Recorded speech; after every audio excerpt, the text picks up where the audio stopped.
নমস্কার, বাংলা বলছি চ্যানেলে আপনাদের সবাইকে স্বাগত জানাচ্ছি। আজকে আমরা বাংলা বলছি চ্যানেলে একটি বিষয় যেটা গতদিনে আমরা করেছিলাম, যে দেশের স্বরাষ্ট্রমন্ত্রী অমিত শাহ এ রাজ্যে এসেছেন, আসার কথা ছিল এবং এসেছেন। 5 এবং 6 নভেম্বর দুদিন তিনি এই রাজ্যে কাটিয়ে আবার ফিরে গিয়েছেন। তো তার আসার যে কর্মসূচি, নানা কর্মসূচি ছিল, সেগুলো আমরা দেখেছি গত দুদিনে। এ নিয়ে আজকে আমরা রাজনৈতিকভাবে বিশ্লেষণ করব। আমাদের সঙ্গে রয়েছেন 3 জন অতিথি। রয়েছেন অধ্যাপক ডক্টর রাজাগোপাল ধর চক্রবর্তী, রয়েছেন রাজনৈতিক বিশ্লেষক অধ্যাপক ডক্টর বিশ্বনাথ চক্রবর্তী এবং রয়েছেন সাংবাদিক অরূপ কালী। আমরা 3 জনকেই আমাদের এই চ্যানেলে স্বাগত জানাচ্ছি। আমি প্রথম আজকে বিশ্বনাথ দার কাছেই আসবো। বিশ্বনাথ দা, 5 এবং 6 নভেম্বর অমিত শাহের এ রাজ্যে সফর, তারপরে দেশের সামনে পরপর যে সমস্ত বক্তব্য রেখেছেন, কি মনে হচ্ছে রাজনৈতিক ওঠাপড়া বা বিশ্লেষণটা আপনি কিভাবে করবেন? দেখো, এই অমিত শাহর এই দুদিনের 5-6 তারিখের যে সফর, সেইটা যদি বিজেপি যদি 2021-এ ক্ষমতায় আসে, তাহলে কিন্তু যারা আমরা বিশ্লেষণ করি, আমরা এই 5 এবং 6 নভেম্বরের মোদি অমিত শাহ সফরটাকে রেড লেটার ডে হিসাবে বলতে বাধ্য হব। আচ্ছা, কারণ বিজেপি ডেফিনেটলি তার রাজনৈতিক উত্থান হয়েছে রাজ্য রাজনীতিতে, কিন্তু তাকে কংক্রিট ডাইরেকশন দেওয়া, সংগঠনকে দিশা দেওয়া, কিসের উপর ভিত্তি করে সংগঠন এগোবে, সংগঠনের নেতৃত্বের মধ্যে সমন্বয় সাধন করা এবং বর্তমান সরকারের বিরুদ্ধে আক্রমণের অস্ত্রগুলো কি হবে, কৌশলগুলো কি হবে, এই সমস্ত কিছু এই গত দুদিন 5 এবং 6 নভেম্বর কিন্তু তিনি নির্ধারণ করলেন। তার মতন বিজি মানুষ, মানে তার দৈনন্দিন যে শিডিউল সেটা নরেন্দ্র মোদীর থেকেও বিজি। মানে ভারতবর্ষের সবচেয়ে বিজিয়েস্ট ম্যান যদি কে হয়, উত্তরটা নরেন্দ্র মোদী নয়, অমিত শাহ। ফলে সেই অমিত শাহ দুদিন তার দলের জন্য দেওয়া, এবং কোভিডে আক্রান্ত ছিল, দুবার হাসপাতালে ভর্তি ছিলেন, বিহারে ইলেকশন করতে পারেননি, 4 তারিখ পর্যন্ত ডাক্তারবাবুদের পরামর্শ ছিল দিল্লির বাইরে যাওয়া যাবে না। তারপরে তিনি যে কর্মসূচি নিয়েছিলেন 5 এবং 6 নভেম্বর, অবিশ্বাস্য। এই বয়সে পরিশ্রম, তার শিডিউল যদি তুমি তাকিয়ে দেখো, মানে কল্পনাতীত। মানে মনে হয় রোবটের মতন যেন 48 ঘন্টা তিনি কলকাতা মানে পশ্চিমবাংলায় ছিলেন। 3টে বিষয় পলিটিক্যালি আমার কাছে ইম্পর্টেন্ট হয়েছে। একটা হলো যে বিজেপি নেতৃত্বের মধ্যে একটা ধোঁয়াশা, প্রত্যাশা বাইরে কিছু ভাবনা ছিল যে রাষ্ট্রপতি শাসন জারি করে হবে, মানে করার প্রয়োজন হবে কি, বা রাষ্ট্রপতি শাসন জারি হবে কি। অমিত শাহ দলের ভেতরের যা খবর, শুধু অস্বীকারই করেননি, তিনি বলেছেন যে নিজেকে লড়াই করে যদি জিততে পারি জিতবো। মানে কোনো মতেই 356 নম্বর ধারা জারি করার তিনি প্রথম থেকেই পক্ষপাতী ছিলেন না। এর আগেও যে সাক্ষাৎকারগুলো দিয়েছেন তাতেও তিনি এর বিপরীতে কথা বলেছেন। এবং এবার কিন্তু মানে যে সমস্ত নেতারা দিল্লি গিয়ে মাঝে মাঝেই রাষ্ট্রপতি শাসন জারির আর্জি জানান, তাদেরকে বলেছেন এগুলো নিয়ে একদম কথা না বলতে। তার মানে নিজের পায়ে দাঁড়িয়ে লড়াইটা যে করতে হবে, সেই বার্তাটা দিলেন। এক। দ্বিতীয় যেটা, সেটা হলো যে এটা অস্বীকার করার উপায় নেই যে বিজেপি নেতৃত্ব কাদেরকে রাখা হবে, কারা সিদ্ধান্ত নিবে, কিভাবে সিদ্ধান্ত নেবে। অমিত শাহ যে শেষ পর্যন্ত পুরো দায়িত্বটা নেবেন, সেটা তিনি মানে গত দুদিনের বৈঠকে পরিষ্কার বুঝিয়ে দিয়েছেন যে শেষ পর্যন্ত দিল্লির নেতৃত্বের উপর ভিত্তি করেই কিন্তু ইলেকশনটা হবে। মানে এখানে মুকুলপন্থী, দিলীপ ঘোষপন্থী এরকম ব্যাপারটা যে আর থাকার কোনো সুযোগ নেই, সেই ইঙ্গিতটা একদম স্পষ্ট করে দিয়ে দিয়েছেন।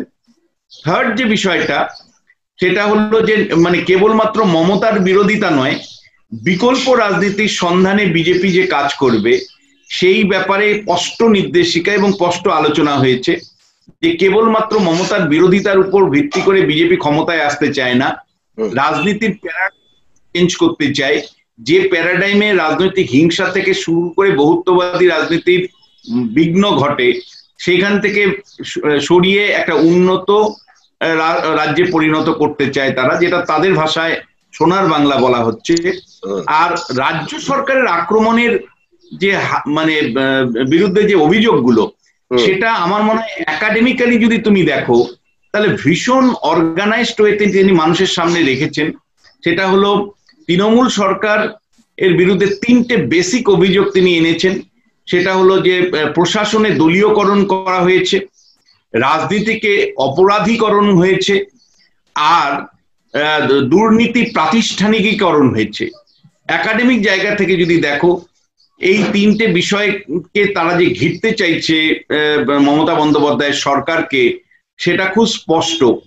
বুথভিত্তিক সংগঠনের কথা অমিত শাহ গত 2014 সাল থেকে বলে আসছেন কার্যত পশ্চিমবাংলায়। কিছু কাজ হয়েছে, একেবারে হয়নি তা নয়, কিন্তু তারপরে বলবো দুটো কারণে সেটা খুব বেশি মানে আমার যতটা প্রত্যাশা ছিল সেটা হয়নি। একটা হলো যে বিজেপির স্থানীয় নেতৃত্ব আরো বেশি নিবিড়ভাবে যে বুথ ভিত্তিক সংগঠন গড়ে তোলা দরকার সে বহু ক্ষেত্রে করেনি। আরেকটা হলো করতে পারেনি, শব্দটাও খুব সচেতন ভাবে বলছি, কারণ লোকাল লেভেলে মিটিং মিছিল করলেই হয় ফলস মামলা দেওয়া হয়েছে, নাহলে মারধর করা হয়েছে, পতাকা তুলতে গিয়ে দেখা গেছে মার খেয়েছে। ফলে বিরোধী মানে শাসক দলের তরফ থেকে যে রেজিস্ট্যান্স, পলিটিক্যাল রেজিস্ট্যান্স, তার মুখে পড়ে বহু জায়গাতে বুথ তারা তৈরি করতে পারেনি। কিন্তু শেষ পর্যন্ত কর্মীরা যখন এই প্রশ্নটা করে যে বহু জায়গায় বুথ তো এই কারণে তৈরি করা হয়নি, কি হবে, তো শেষ পর্যন্ত উনি কিন্তু এটা নিশ্চিত করেছেন যে ইলেকশনটা স্বাধীন নিরপেক্ষভাবে যাতে হয় সেটা নিশ্চিত তিনি করবেন।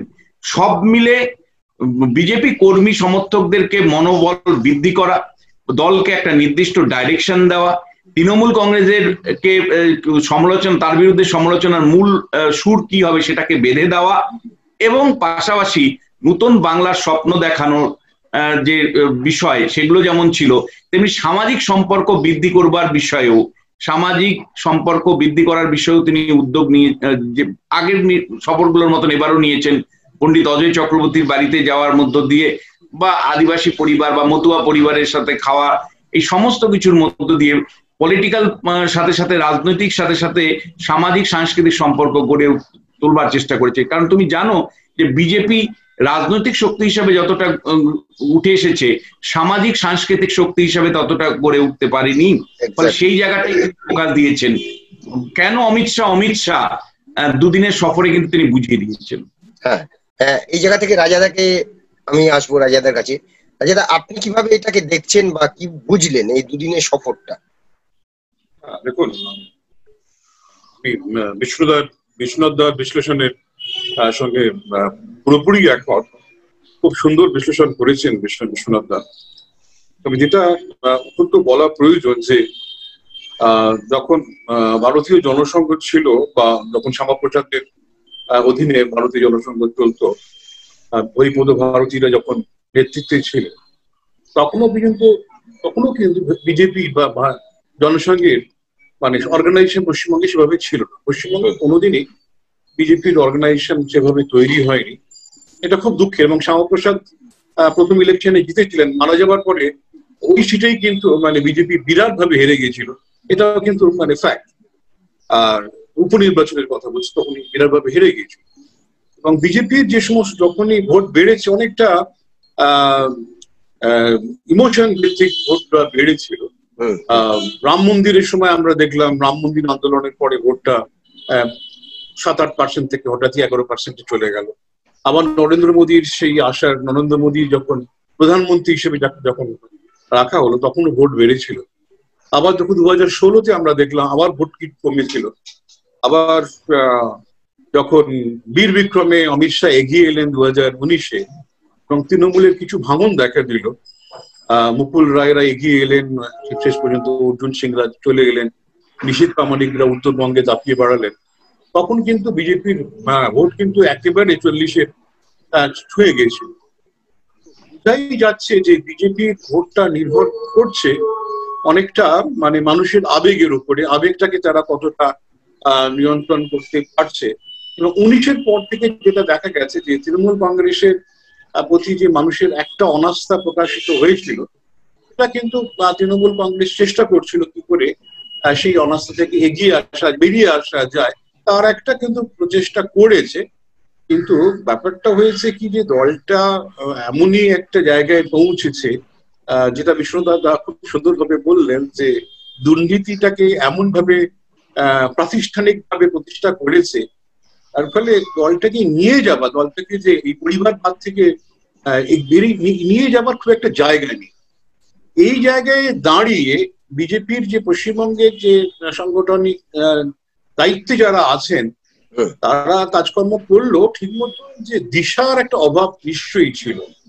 মানে সেই জায়গায় অমিত শাহর আশাটা, মানে মনে হচ্ছে যেন একাই উনি খেলে গেলেন, মানে একাই মানে উইকেট করলেন, উইকেট কিপিং করলেন, বল করলেন, রান করলেন, সবকিছু উনি একাই করলেন। এবং যেভাবে উনি প্রেস কনফারেন্স করলেন, কেন আমরা যারা সাধারণ মানুষ, মানে ভেতরে কি ঘটছে জানার খুব একটা সুযোগ থাকে না। সোশ্যাল মিডিয়ায় অনেক সময় সত্য খবরটা বেরোয় না, তথ্য এসে যায়, সেটা আমরা জানি না। কিন্তু মানে প্রেস কনফারেন্সটা তো দেখার সুযোগ তো ঘটেছে, এটা পাবলিক ছিল। এবং তাবড় পশ্চিমবঙ্গের যারা তাবড় সাংবাদিক, আমি তাবড় বলতে চাই না, তার যে সমস্ত প্রশ্ন ধরন থেকে আমার মনে হয়েছে সাংবাদিকতা পশ্চিমবঙ্গ থেকে বোধহয় হারিয়ে গেছে। যাই হোক, সে ভিতর কাজ এই মুহূর্তে আর ঢুকছে না। কিন্তু যেভাবে অমিত শাহ যেভাবে সাংবাদিক বৈঠক করেছেন এবং লড়বো করবো জিতবো, মানে যেটা উনি বলেছেন, আমার মনে হয়েছে এইটুকুনি যথেষ্ট। মানে বডি ল্যাঙ্গুয়েজ যেটা ছিল সেটা খুব পরিষ্কার যে পশ্চিমবঙ্গে আমরা আসছি।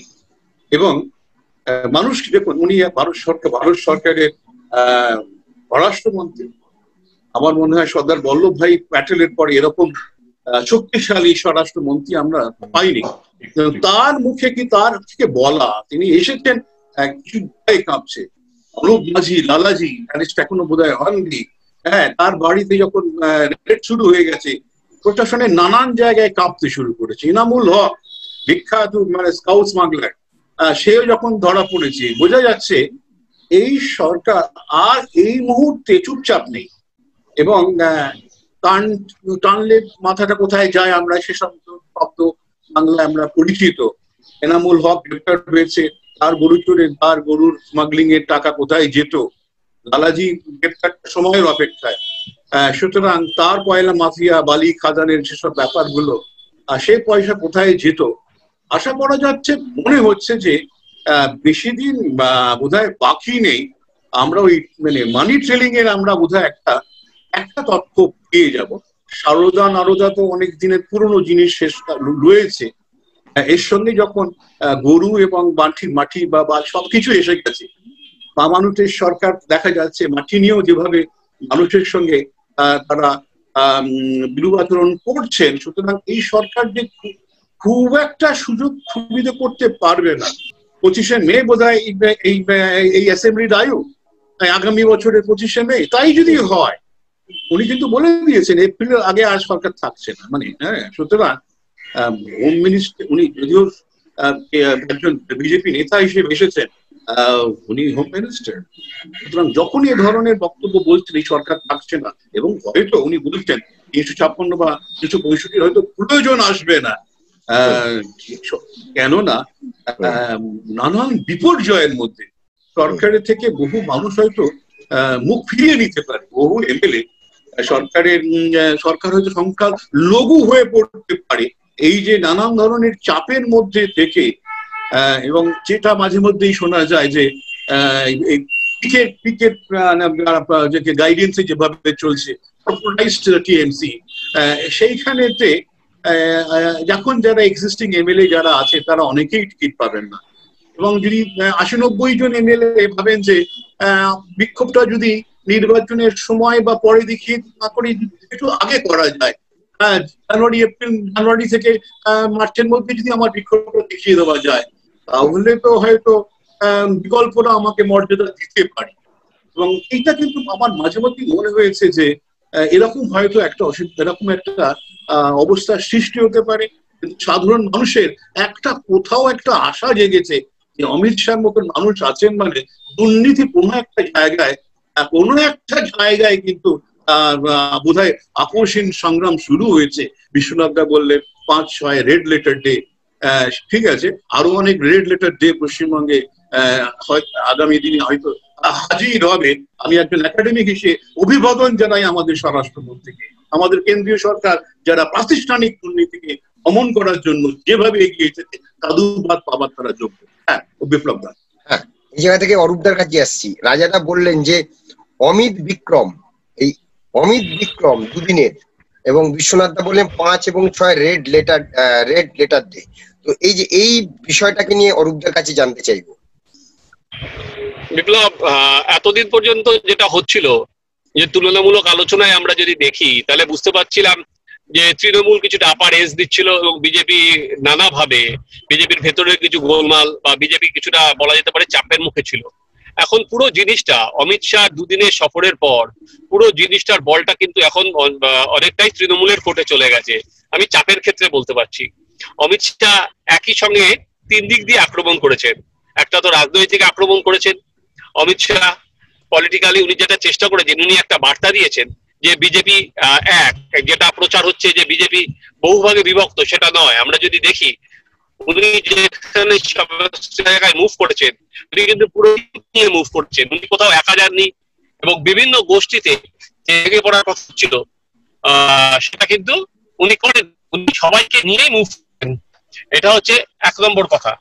হ্যাঁ, দ্বিতীয় কথা হচ্ছে আমরা যদি দেখি সেটা হচ্ছে অমিত শাহ যেটা বিশ্বনাথ দা বললেন যে কালচারালি যে বা সামাজিক ভাবে যে বিজেপি এখনো পর্যন্ত পশ্চিমবঙ্গের পাশে কানেক্ট করতে চায় সেটা করার চেষ্টা করেছেন। এবং সব থেকে গুরুত্বপূর্ণ যেটা বিপ্লব, এতদিন ধরে সারদা বা নারদা এই ইস্যুতে অনেক কিছু হলো, বা তৃণমূল কংগ্রেস উল্টে বিজেপির দিকে যখন আঙুল দেখিয়েছিল যে সারদা নারদায় আমাদের বলছো বা এক্স ওয়াই এই নেতারা তো তোমাদের দলেই আছে, তুমি এদের ধরছো না কেন, সেই দিকে পলিটিক্যালি সেটা কিন্তু বিজেপির পক্ষে ডিফেন্ড করা অনেকটা মুশকিল হয়ে যায় যে সত্যিই তো তাই, আমার দিকে যদি আঙুল ওঠে সেটা ডিফেন্ডটা করবো কি করে। কিন্তু আপাতত যে দুটো ইস্যু তুলেছে বিপ্লব, সেই দুটো ইস্যুতে আমরা জানি সত্যি তৃণমূল প্রচন্ড কোণঠাসা। কয়লা এবং গরু এই দুটো ইস্যুতেই যেভাবে বিজেপি এগোচ্ছে বা বিজেপি এগোচ্ছে বলা ঠিক নয়, সেন্ট্রাল এগোচ্ছে, সে কিছু বলার জায়গা না। কালকে যদি আমি দেখি অমিত শাহ প্রেস মিটের পর তৃণমূল কংগ্রেসের পর থেকে যে প্রেস মিট করা হয়েছে সেখানে কিন্তু যে স্পেসিফিক অমিত শাহ কয়লা নিয়ে যে অভিযোগ করেছিল তার কিন্তু কোনো উত্তর তৃণমূলের পক্ষ থেকে দেওয়া হয়নি। কোল মাইন কেন বেসরকারীকরণ করা হলো, কোল ব্লক কেন দেয়া হলো, এসব নীতির প্রশ্ন তুলেছেন। কিন্তু সরাসরি যে প্রসঙ্গ দুর্নীতির প্রসঙ্গটা নিয়ে আসা হয়েছে, এবং আমরা জানি যে গরু পাচার কাণ্ডের মূল যে চক্রী সে ধরা পড়েছে, এবং এই পুরো জিনিসটা কোনো তো পলিটিক্যাল এছাড়া হয় না, সাহায্য ছাড়া হয় না, এটা সবাই জানি। এবার পুরো জিনিসটা তৃণমূল কিন্তু একটা সেই চাপে পড়ে যাবে, প্রচন্ড ভাবে চাপ থাকবে। এবং অমিত শাহ যেটা বলছেন পজিটিভ ভোটে জিততে হবে, মোদীর বিভিন্ন প্রকল্প নিয়ে কাছে চলে যাবে। এবং শুধুমাত্র অমিত শাহ না, তার সঙ্গে আমি একটু যোগ করি যে নরেন্দ্র মোদী যে কলকাতা এসেছিলেন উনি কিন্তু বিমানবন্দরে একটা খুব গুরুত্বপূর্ণ কথা বলে গেছেন যে আর কত FIR দেবে, আপনাদের কি কোটা বাঁধা আছে। ফলে আমরা সরকারের প্রথম 2 নেতা তাদের মনোভাব থেকে এটা স্পষ্ট যে এ রাজ্যে এবার তারা সর্বশক্তি দিয়ে আসছে। এবং অমিত শাহ নিজে কি বলে বিহারে যাননি, কিন্তু উনি প্রথম থেকেই ওয়েস্ট বেঙ্গলে ফোকাস করেছেন। ওয়েস্ট বেঙ্গল যে তিনি সহজে ছাড়বেন এবং তিনি নিজের হাতে দেখবেন উনি সেটা বুঝিয়ে দিয়ে গেছেন যে। এবং আরেকটা জিনিস উনি যেটা করে দিয়ে গেলেন, দুটো জিনিস উনি খেলেছেন। একটা হচ্ছে তৃণমূলের উস্কে দিয়ে গেছেন, অনেকেই আমাদের লম্বা লাইন আছে, কোনোটা উনি নেগেট করেননি যে শুভেন্দু আসবে কিনা বা এরা আসবে না, সেটা না করেননি। বরঞ্চ যদি ওটা উস্কে দিয়ে গেছেন যে যেটা রাজনীতির পরিবেশায় যে অভিষেককে মুখ্যমন্ত্রী করার চেষ্টা হচ্ছে, যেটা নিয়ে তৃণমূলের অন্দরমহলেই অনেক গোলমাল আছে। অনেকে যারা বর্ষিয়ান নেতা তারা কি চাইবেন, অমিত শাহ স্বাভাবিক পলিটিশিয়ান, সে তো তার কাজটাই করেছেন। আবার শোভন বা বৈশাখী এদেরও ডেকে পাঠিয়েছে। তো অমিত শাহ একটা বার্তা সবাইকে দিয়ে গেছে যে সবাইকে নিয়ে চলতে হবে। বিজেপিতেও সেই বার্তাটা পরিষ্কার ভাবে তিনি দিয়ে গেছেন। আমার এখন মনে হয় আর কি অনেক বেশি তৃণমূলের কাছে উনি বলটা ফেলে দিয়ে গেছেন বা চাপের মুখে ফেলে দিয়ে গেলেন এই 2 দিনের সফরে বিপ্লব। এই জায়গা থেকে যেটা অরূপদা বললে বিশ্বনাথ দা কাছে, বিশ্বনাথ দা কালকে গুরুত্বপূর্ণ দুটো প্রশ্ন সকলের কাছেই ছিল। নাম্বার ওয়ান হচ্ছে, সকলেই জানতে চেয়েছে বাংলার প্রায় যারা রাজনৈতিক সকলেই জানতে চেয়েছিলেন বাংলার মানুষ, শুভেন্দু অধিকারী এবং সৌরভ গাঙ্গুলি এরা দলে আসছে কিনা, এবং বাংলার মুখ বিজেপির মুখ্যমন্ত্রীর মুখ কে হবে সে বিষয়ে উনি যে প্রশ্নের উত্তরটা দিয়েছেন। তো এইটা কেন করলেন, বা এইটা কি জিয়ে রাখা? না দেখো, মানে অফিসিয়ালি বিজেপি কিন্তু জানিয়ে দিয়েছিল, অফিসিয়ালি আমি বলছি, তথাগত রায় যখন আসলেন এবং তার হয়ে এক শ্রেণীর লোক প্রচার শুরু করে দিতে লাগলো, তখন বিজেপি দলের আভ্যন্তরে বিবাদ তৈরি হতে পারে এই ভয়ে একদম অফিসিয়ালি তারা জানিয়ে দিয়েছিল যে 21শে নির্বাচনে কোনো একজন নির্দিষ্ট ব্যক্তির উপর ভর করে তারা নির্বাচনে জয়ী হতে চায় না। তার কারণটা খুব পরিষ্কার, রাজ্যে এই মুহূর্তে অ্যাভেলেবেল যে লিডারশিপ আছে তার কাছে, দিলীপ ঘোষ আছে, তথাগত রায়ের মতন লোক আছে, রাহুল সিনহার মতন লোক আছে, তোমার দেবশ্রী চৌধুরী বা তোমার বাবুল সুপ্রিয়, স্বপন দাশগুপ্ত, এরা যে লিডারশিপ, কাউকে যদি তুমি একজনকে প্রজেক্ট করো ইমিডিয়েটলি, তাহলে কিন্তু অন্য অংশের থেকে একটা সমস্যা তৈরি হতে পারে, দলীয় সমস্যা হতে পারে। ফলে খুব সচেতন ভাবেই অফিসিয়ালি ডিক্লেয়ার করে দিল যে ভাই কোনো নেতাকে সামনে রেখে আমরা লড়বো না, বা মুখকে সামনে রেখে লড়বো না। যদি না, এটা আমি তোমার সাথে অমিত শাহ কালকে যেভাবে তুড়ি মেরে উড়িয়ে দিলেন যে সৌরভের সাথে বা শুভেন্দুর সাথে কথা, দুবার শুভেন্দুর বিষয়ে তুড়ি মারলেন উনি, বিষয়টা একেবারে তা নয়। দেখো, ঝানু রাজনীতিবিদ তারা কখনোই একেবারে চূড়ান্ত ম্যাচিওর না হলে কখনোই তাসটা দেখাবেন না। ফলে তাসটা তারা আটকে মানে লুকিয়ে রেখেছেন, আমি নির্দিষ্ট করে বলতে পারবো না। তবে এটা ঠিক যে এই শুভেন্দু বা সৌরভ দুজনকেই কিন্তু বিজেপি কাছে পেতে চাইছে, এ নিয়ে কোনো বিতর্কের জায়গা নেই। মানে এবং ম্যাচিওর করার সম্ভাবনা আমি উড়িয়ে দিচ্ছি না। এবং সৌরভের মতন লোককে পেলে ডেফিনেটলি সৌরভকে প্রজেক্ট করেই এগোতে চাইবে বিজেপি। নেগোসিয়েশন ক্লোজ হয়ে গেছে সৌরভের ব্যাপারে, একেবারেই আমি না বলবো না, চলছে। একইভাবে আমার মনে হয় যে শুভেন্দুর ব্যাপারে ডেফিনেটলি এনগেজমেন্ট চলছে। ফাইনাল না হলে এনারা কোনো মতেই বলবেন না, সেই ঢঙেই কিন্তু উনি উড়িয়ে দেওয়ার মতন বললেন। বা আরেকটা কথা বললেন যে লম্বা লিস্ট আছে, এবং এটা ঠিক যে লম্বা লিস্ট আছে, কারণ সম্প্রতি তুমি দেখেছো একের পর এক এমএলএ তৃণমূল কংগ্রেসের বিদ্রোহী হচ্ছে। কোথাও কোচবিহারের মিহির গোস্বামী, তো কোথাও শীতভদ্র দত্ত, বা মানে কোথাও পূর্ব মেদিনীপুরের এমএলএ, একের পর এক বিদ্রোহ শিবিরের কিন্তু মানে আজ আমরা পাচ্ছি। ফলে লম্বা লিস্ট হওয়ার সম্ভাবনা প্রবল। তুমি জানো যে পুলিশ প্রশাসন এখনো মমতা বন্দ্যোপাধ্যায়ের নিয়ন্ত্রণে, ফলে অনেকেই চিন্তা করছে যে পুলিশ প্রশাসনকে ফাঁকি দিয়ে বা মানে ইমিডিয়েটলি বিজেপিতে জয়েন করলে তার ফাইল খুলে যাবে কিনা, তার সমস্যা পড়বে কিনা। এক অর্জুন সিং এর বিরুদ্ধে প্রায় 100-র কাছাকাছি মামলা গেছে, যে এই মুহূর্তে তিনি তৃণমূল থেকে বিজেপিতে জয়েন করেছিলেন, তারপর থেকে চলছে তার বিরুদ্ধে মামলা। মুকুল রায়ের বিরুদ্ধে একটা মামলাও ছিল না, সেই মুকুল রায়ের বিরুদ্ধে এখন 35-36টা মামলা চলছে। ফলে আমাদের রাজ্যে উত্তরপ্রদেশ, বিহারের মতন এক সময় যে মামলা দিয়ে পুলিশ প্রশাসনকে দিয়ে একদল আরেক দলকে নিয়ন্ত্রণ করে, সেই রাজনীতি কিন্তু পশ্চিমবাংলায় পুরোদস্ত চালু হয়েছে গত 10 বছরের। ফলে অনেক এমএলএ ভাবছেন যে নির্বাচনের দিনক্ষণ ঘোষণার অল্প আগে বা দিনক্ষণ ঘোষণার সময়, তোমার মনে থাকতে পারে 2019-এর লোকসভা নির্বাচনের জাস্ট প্রাক মুহূর্তে সব জয়েনিং গুলো হচ্ছিল। তুমি যদি দেখো অনুপম হাজরা, সৌমিত্র, তারপরে নীতিশ, একটার পর একটা গুলো হচ্ছিল, দেখবে একদম লোকসভা নির্বাচনের প্রাককালে, যে প্রার্থী হয়ে গেলে তো আমাকে ধরতে পারবে না।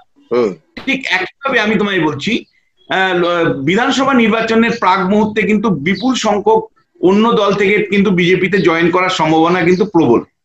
এবং এই ক্ষেত্রে তুমি মুখের কথা বলছিলে, যদি সৌরভ গাঙ্গুলির মতন লোক পায় ডেফিনেটলি তারা মুখ করবে, আর না হলে কাউকে একটা মুখ করে অন্যকে বিরাগ ভাজন হতে চাইবে না অন্তত নির্বাচনের আগ পর্যন্ত। উল্টো দিকে বিজেপি স্ট্র্যাটেজিটা হলো যে 2011 সালে মমতা বন্দ্যোপাধ্যায়ের যে গ্রহণযোগ্যতা ছিল, মানে যে মুখটা নিয়ে তৃণমূল কংগ্রেস বড়াই করছে, সেই মুখটা কি আগের মতন গ্রহণযোগ্য, সেই মুখটা কি আগের মতন একসেপ্টেবিলিটি পাবলিকের কাছে তার আছে? 11 সালের মমতা আর 16 সালের মমতা বা 19 সালের মমতা কি এক ছিলেন?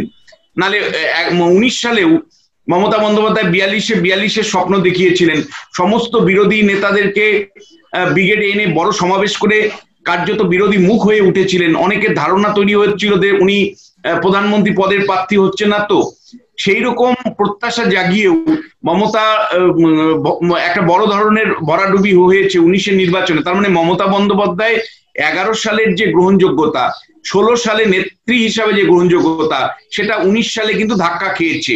ফলে সেই গ্রহণযোগ্যতা 21-এ থাকবে। তো মমতার মুখটাই সমস্যা হয়ে যাবে না তো বিজেপি তৃণমূলের ক্ষেত্রে? এটা হয় যেমন গ্রহণযোগ্যতা যেমন তার একটা বড় সম্পদ, তেমনি যখন বর্জন শুরু হয় তখন তার কাছে কিন্তু একটা বোঝাও বটে। এটা সর্বত্র সারা পৃথিবী জুড়ে ক্যারিসমেটিক লিডারদের সমস্যা। ফলে সেই জায়গাটা বিজেপি ধরতে চাইছে যে মমতা বন্দ্যোপাধ্যায়ের অ্যাকসেপ্টেবিলিটি এখন যে জায়গায় দাঁড়িয়ে আছে, তাদের অ্যাসেসমেন্ট, তাতে যদি কোনো মুখ নাও থাকে কিছু যায় আসে না, বরঞ্চ যে অ্যাভেলেবেল মুখগুলো আছে তার মধ্য থেকে যদি কাউকে একটা বাছা হয় তাহলে অন্য আরেকটা গোষ্ঠী বা অন্য আরেকজন নেতা বিরাগ ভাজন হতে পারে। সুতরাং লার্জার দেন লাইফ যদি না হয় সৌরভ গঙ্গোপাধ্যায়ের মতন, তাহলে না হলে কিন্তু তারা কোনো প্রজেক্ট করবে না, এবং তাতে খুব বেশি এফেক্ট হবে বলে আমি অন্তত মনে করি না। তার কারণটা হলো যে যদি পশ্চিমবাংলা মানে ওরা বিজেপি বলছে ঠিকই পজিটিভ ভোট দিয়ে জিততে, কিন্তু পশ্চিমবাংলায় যদি সরকার পরিবর্তন হয় ডেফিনেটলি সেটা নেগেটিভ ভোট দিয়েই হবে। কারণ সম্প্রতি অতীতের যতগুলো ভোট তুমি যদি দেখো, তাহলে 72-এর নির্বাচনে রিগিং টিগিং যাই হোক বলা হোক না কেন, একটা পরিবর্তনে আঁচ পাওয়া যাচ্ছিল। কারণ একটার পর একটা সরকার 67 সাল থেকে আসছিল যাচ্ছিল, একটা অস্থির রাজনৈতিক অবস্থা তৈরি হচ্ছিল। সেই জায়গা থেকে কংগ্রেসকে লোক ভোট দিয়েছিল। আবার পরবর্তী পর্যায়ে নেগেটিভ ভোটের মধ্য দিয়ে কিন্তু, অর্থাৎ কংগ্রেসের ইমার্জেন্সি এবং তার বিরুদ্ধে মানুষ রায় দিয়ে 77 সালে বামফ্রন্ট সরকারকে এনেছিল। আবার যদি তুমি দেখো যে 2011 সালে রিজেকশন, অর্থাৎ আর যাই হোক বামফ্রন্টকে আর আনা হবে না, এইরকম ভাবনা থেকে কিন্তু মমতা বন্দ্যোপাধ্যায় অল্প সময়ের মধ্যে গ্রহণযোগ্য নেত্রী হয়ে উঠলেন এবং তিনি ক্ষমতায় আসলেন। রিজেকশন যদি মমতা বন্দ্যোপাধ্যায়ের বিরুদ্ধে থাকে, অর্থাৎ ভোটাররা যদি মনে করে যে না 10 বছর এনাফ, আর এই সরকারকে আমি আনবো না, সেই রকম ভাবনা যদি মানে থাকে, তাহলে কে নেতা হলেন সেটা গুরুত্বপূর্ণ নয়। ইম্পর্টেন্ট হলো ওই নেগেটিভ ভোটটাই, যেটা তুমি মনে করছো যে পজিটিভ ভোটও দরকার না। সরকার পরিবর্তনের ক্ষেত্রে কিন্তু বারবার ওয়েস্ট বেঙ্গলে দেখা গেছে নেগেটিভ ভোটের মধ্য দিয়ে সরকারটা পরিবর্তন হচ্ছে। এই নেগেটিভ ভোটের জন্য অমিত শাহ একটা বার্তা কিন্তু দিয়ে গেছেন যে রাজ্যের নেতাদের, বিজেপি নেতাদের, যে মুখ নিয়ে ভাবতে হবে না, বুথ সংগঠন তৈরি করুন আর কেন্দ্রের সাফল্যকে তুলে ধরুন। তো এই জায়গাটা থেকেই রাজাদাকে বলবো যে বুথ ভিত্তিক সংগঠনে আপনার কতটা এখনো পর্যন্ত বিজেপি এগিয়ে আছে বলে মনে হচ্ছে? দেখুন, বিজেপি সে ধরনের সাংগঠনিক অবস্থা সেভাবে তৈরি নেই। কিছুটা উত্তরবঙ্গে তারা তৈরি করতে পেরেছে, এবং কলকাতা, হুগলি, দুটো 24 পরগনায়, এমনকি মেদিনীপুরে যে খুব একটা সংগঠন করতে পেরেছে বলে আমার মনে হয় না। এটা কিন্তু মানতে হবে, এবং এটাও মানতে হবে যে 77 সালে যখন পরিবর্তন হলো তখন জনতা বামেদের যে যৌথ ছিল, সংযোগ ছিল, মানে অ্যালায়েন্স ছিল, তারাও সব জায়গায় দিতে পেরেছিল বলে মানে আমার মনে হয় না, কিন্তু তারা জিতেছে। 2011-তেও আমরা দেখেছি যে বামফ্রন্টের বিপুল প্রভাব চারিদিকে রয়েছে, কিন্তু মানে তৃণমূলের সব জায়গায় তারা এজেন্ট দিতে পেরেছিল বলে আমার মনে হয় না। কিন্তু মানুষের বিক্ষোভ সেখানে কিন্তু ব্যাপকভাবে ছিল এবং মানুষ ভোট দিয়েছে। মানুষ যদি সত্যি চায় যে আমরা পরিবর্তন করব, তাহলে সংগঠনটা খুব একটা ইম্পর্টেন্ট হয়ে দাঁড়ায়, এটা একটা দিক। তবে দেখুন 77 থেকে বামফ্রন্ট ওরা 2011 পর্যন্ত ছিল, সবটাই যে পজিটিভ ভোট কিন্তু আমি একেবারেই মনে করি না। যে মানুষ তাদের ভোট দিয়েছিল শ্রদ্ধায় সবসময় নয়, 77 বিলাসী হতে পারে, কিন্তু তারপরে যে তারা শ্রদ্ধায় ভালোবাসায় ভোট দিয়েছে বলে আমার মনে হয় না। অনেকটাই কিন্তু ভয়ে, বামফ্রন্ট ভয়ে সেই শ্রদ্ধাটা কিন্তু আদায় করে নিয়েছিল, ভোট আদায় করে নিয়েছিল। এখন ব্যাপারটা হচ্ছে যে তৃণমূল সেই ভয়ের সেটা আদায় করতে পারবে কিনা। আমার যেটা মনে হয় যে তৃণমূল যে ধরনের রাজনীতিটা করছে তার ফলে তাদের পক্ষে বেশি দিন এগিয়ে রাখাটা মুশকিল। কারণ বামেদের মধ্যে একটা কিন্তু মানুষের কাছে আদর্শ বলে দেওয়া হতো, হ্যাঁ সাধারণ মানুষ গরিব, জনগণতান্ত্রিক বিপ্লব, গরিবের জন্য সরকার, আমরা একদিন বিপ্লব করবো, এই একটা আদর্শ মানুষের কাছে ছিল। সেই আদর্শ দেখেই অনেকে বামেদের সঙ্গে সঙ্গে ছিল, কিন্তু তৃণমূলে তো কোনো সেভাবে আদর্শ নেই। দিদি নাম কেবল এখানে তো কোনো বক্তব্য নেই। দিদির উত্থানেতে আমার সাধারণ মানুষের কি হবে, এইটা যদি কোনো কারণে মানুষ ভাবতে থাকে তাহলে আদর্শ কোনো পথই সে খুঁজে পাবে না। হয়তো সেটা অনেকে ভাবতে শুরু করে দিয়েছে। 2011 এসেছে, 16তেও তারা সাংগঠনিক বলে জিতেছে, এবং এই 2021-এ প্রতিষ্ঠান বিরোধী যে হওয়া অ্যান্টি ইনকামবেন্সি ফ্যাক্টর তৃণমূলের বিরুদ্ধে আমার ধারণা যথেষ্ট প্রবল। তাদের হয়তো সংগঠন আছে, কিন্তু সংগঠন দিয়ে পুরোপুরি রক্ষা করা যাবে না। কেননা সেইখানে এটা মানুষকে যে বলা, ভয়ে পেও না, মানুষকে অমিত শাহ বলে দেওয়ার চেষ্টা করছেন আমাদের হয়তো সংগঠন নেই, আমি প্রতি বুথে আমার কর্মী দিতে পারবো না, বা কর্মী দিলেও তাদের হয়তো মেরে সরিয়ে দিতে চেষ্টা করবে, কিন্তু আমি কেন্দ্রীয় সরকারে রয়েছি, আমি তোমাদের এইটাই প্রতিশ্রুতি দিতে চাই। এমনকি উনি নির্বাচন কমিশনের নামটাও উল্লেখ করেছেন। পরিষ্কার ব্যাপারটা যে একটা ভয়হীন নির্বাচন, কতটা পারা যাবে কি হবে না হবে সেটা সময়ই বলবে, কিন্তু মানুষকে বুঝিয়ে দেওয়ার চেষ্টা যে একটা কিন্তু কেন্দ্রীয় সরকার তোমাদের সাথে আছে। অরূপদা, তাহলে এই দুদিনের এবং আগামী দিনের ভবিষ্যৎ কি? বিপ্লব, আমার যেটা দেখো, এখনো পর্যন্ত আমরা জানি তৃণমূলের তো তাও একটা সংগঠন আছে, এবং এখন তৃণমূলের সংগঠনটা মোটামুটি ত্রিস্তরীয় লেভেল। একটা নিজেদের সংগঠন যতই গোলমাল থাক, দ্বিতীয়ত হচ্ছে প্রশান্ত কিশোর তার টিম নিয়ে একটা সংগঠন তৈরি করছে, তারপরে পুলিশ প্রশাসনের একটা সাহায্য আছে, প্রত্যেকটা বলয়তেই পুলিশ প্রশাসনের একটা সাহায্য আছে। আমার যেটা দেখার বা জানার বা বোঝার চেষ্টা করা, যদি কয়লা বা গরু এই যে যেগুলো নিয়ে তদন্ত শুরু হচ্ছে, এগুলো যদি গ্রেপ্তারি শুরু হয় বা জিজ্ঞাসাবাদ শুরু হয়, সেখানে দাঁড়িয়ে তৃণমূলের তলার লেভেল কতটা এক থাকবে বা নেতারা কতটা এক থাকবে, কারণ এই দলটা তো অনেক বেশি নেতা ভিত্তিক আদর্শের থেকে একটা নেতাকে সঙ্গে করেই দলটা চলে। সে জায়গায় যদি দলটা মরে যায়, যেমন গতকালই আমাকে একজন তৃণমূলের একজনের সাথে কথা হচ্ছিল, আমরা জানি অরূপ রায়ের সঙ্গে বৈঠক করতে চলে গেছে সরাসরি প্রশান্ত কিশোর, সে অনেকদিন ধরেই তৃণমূল করেন এবং মন্ত্রী, রাজ্যের গুরুত্বপূর্ণ মন্ত্রী। তিনি বলছেন হঠাৎ করে প্রশান্ত কিশোর কেন মিটিং করবে এত নেতা থাকতে? ফলে সবার মনেই সেটা প্রশ্ন, যেই প্রশ্নটা তাড়িয়ে বেড়াচ্ছে শুভেন্দু অধিকারীকেও, সেটা সবাইকেই তাড়িয়ে বেড়াচ্ছে যে সংগঠনে তাদের কি রোল। একটা সরকার যদি এবার আসে, তৃণমূলের এতদিন ধরে যারা তৃণমূলের ঝান্ডাটা বইলো, যারা দলকে এতদূর এগিয়ে নিয়ে এলো, তারা কি সব অপাংক্তেয় হয়ে গেল? এর সঙ্গে যদি যোগ হয় যে এই তদন্তগুলো শুরু হলো বিপ্লব, তাহলে দেখার এটা কতদূর জলটা কতদূর গড়ায় বিপ্লব। ধন্যবাদ। আগামী দিনে আমরা দেখব যে অমিত বিক্রম তার কতটা কাজ করছে এবং উল্টো দিকে শাসক দল তৃণমূল কি করেন। আমরা এই বিষয় নিয়ে আরো বিস্তারিত আলোচনা পরে করব। আমরা ধন্যবাদ জানাচ্ছি আমাদের তিন অতিথিকে, ডক্টর বিশ্বনাথ চক্রবর্তী, ডক্টর রাজাগোপাল চক্রবর্তী এবং অরূপ কালী, তিনজনকে ধন্যবাদ জানাচ্ছি। আপনাদের সকলকে ধন্যবাদ জানিয়ে আজকে আমরা আমাদের অনুষ্ঠান শেষ করলাম। নমস্কার, সকলে ভালো থাকবেন।